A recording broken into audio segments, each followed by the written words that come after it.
Hi friends, నేను మీ శ్రీవాణినండి. ఈరోజు వీడియోలో మనం రాగి పిట్టు చూద్దామండి. పురాతనమైన వంటకం ఈ రాగి పిట్టు. చిన్నపిల్లలు పెద్దవాళ్ళు అందరూ తినచ్చండి. మనం వీడియోలోకి వెళ్ళిపోదాం. ఇప్పుడు ముందుగా ఇలాంటి ఒక బౌల్ని తీసుకొని రాగి పిండి అండి, నేను ప్యాకెట్ రాగి పిండిని మాత్రమే తీసుకుంటున్నాను. ఇలా రాగి పిండిని ఒక కప్పు రాగి పిండి తీసుకోవాలండి. ఈ కప్పు రాగి పిండిలో మనం ఇప్పుడు 4 ముద్దలు వస్తాయండి. ఖచ్చితంగా నలుగురు ఉంటే సరిపోతుందండి. టిఫిన్లా చేయవచ్చు.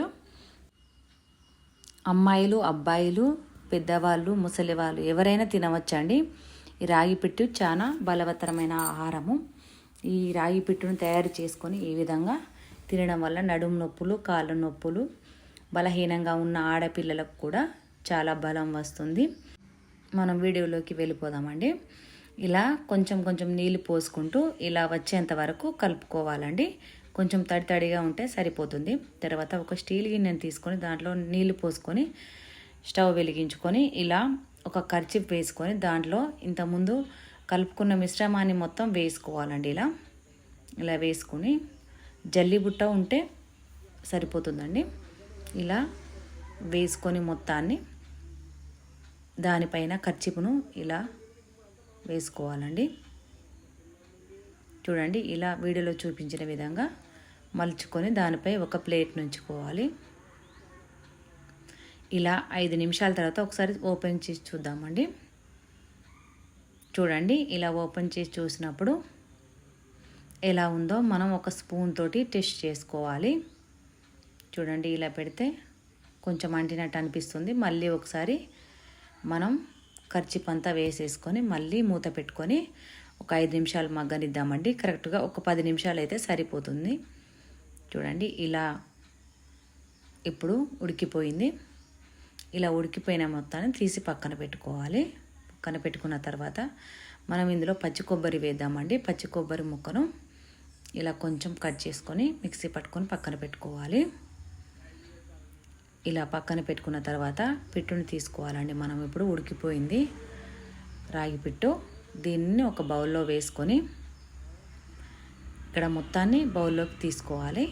ఉడికిపోయింది కాబట్టి చాలా బాగా కనబడుతుందండి. చూడండి, ఇలా మొత్తాన్ని ఆ బౌల్లోకి తీసుకున్న తర్వాత దాంట్లోకి మనం ఇంతకుముందు బెల్లాన్ని తురుము పెట్టుకున్నానండి నేను. ఆ బెల్లంలో నుండి ఒక స్పూన్ బెల్లం వేద్దామండి. టేబుల్ స్పూన్ అండి. టేబుల్ స్పూన్ బెల్లం వేస్తే సరిపోతుంది. రాగి పిట్టు మనకు ఉడికిపోయిందా లేదా ఈజీగా మనం ఇట్లా కలుపుకుంటుంటే అర్థమైపోతుంది. దీంట్లోకి ఇప్పుడైతే ఒక స్పూన్ వేస్తున్నానండి.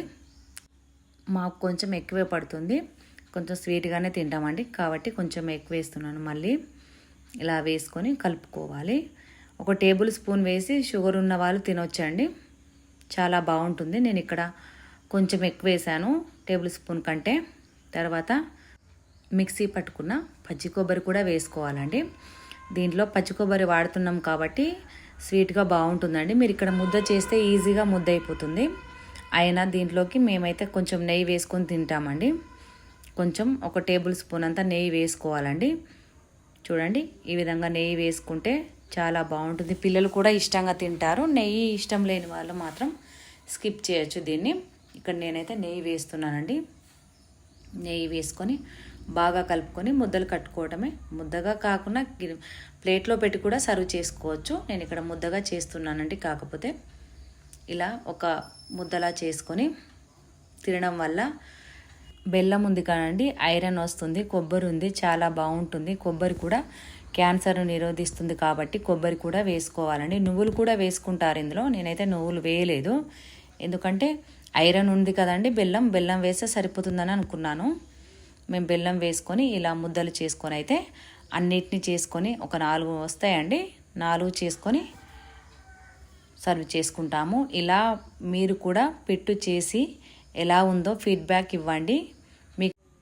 మీకు నచ్చినట్టయితే ఒక లైక్ అండ్ షేర్, సబ్స్క్రైబ్ చేయండి. పిట్టు అయితే కంపల్సరీ చేసుకొని తినండి.